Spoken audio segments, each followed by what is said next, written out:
السلام علیکم ورحمۃ اللہ وبرکاتہ۔ الحمدللہ، ہم نے آپ کو اس سے پہلے بتایا تھا کہ موٹے پڑے جانے والے کل حروف 10 ہیں، جن میں سے 7 حرفوں کو ہمیشہ موٹا پڑھتے ہیں۔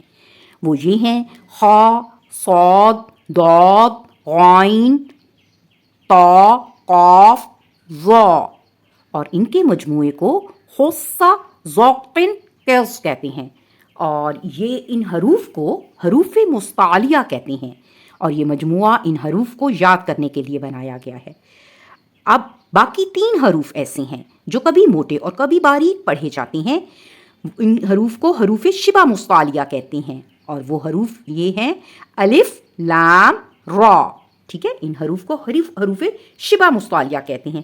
اگر کسی نے یہ لیسن نہیں دیکھا تو وہ ہمارا پچھلا لیسن نمبر 32 حروف مستعلیہ کے بارے میں ضرور دیکھ لے۔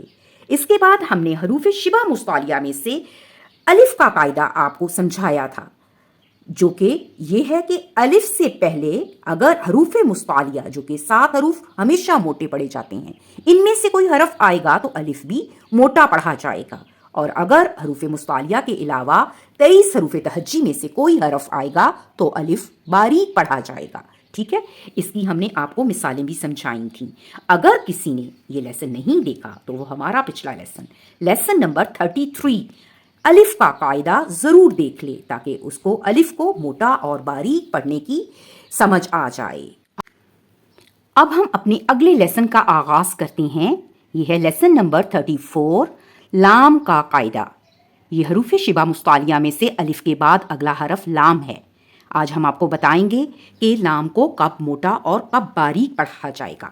دیکھیں، لام کا قاعدہ، لفظ جلالہ یعنی اللہ اور اللہم کے لام سے پہلے حرف پر زبر یا پیش ہو تو لام موٹا پڑھیں گے۔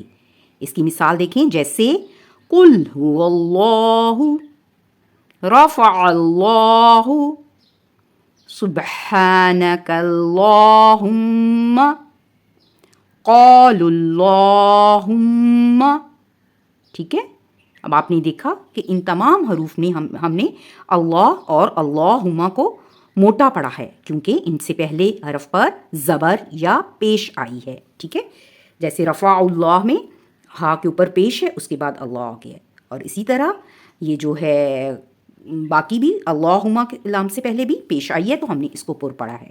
اور قل هو اللہ میں دیکھیں کہ لام سے اللہ کے نام سے پہلے زبر آیا ہے، تو ہمیں کیا پتا چلا، جب بھی لفظ جلالہ یعنی اللہ اور اللہم کے لام سے پہلے حرف پر زبر یا پیش ہو تو اس لام کو ہم نے موٹا پڑھنا ہے۔ ٹھیک ہے، اور اگر اسلام یعنی اللہ اور اللہم کے لام سے پہلے حرف پر زیر ہو تو اس لام کو ہم نے باریک پڑھنا ہے، جیسے کہ آپ دیکھیں بسم اللہ۔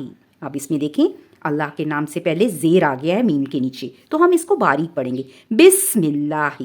اور اسی طرح قل اللہم، قل اللہم لام کے نیچے زیر ہے، اللہم کے لام سے پہلے زیر ہے، تو اس کو ہم باریک پڑھیں گے۔ ٹھیک ہے، اور اس کے علاوہ باقی تمام لام جو ہیں وہ باریک ہی پڑھے جاتے ہیں۔ اس کی مثالیں ہم آپ کو آگے بتاتے ہیں۔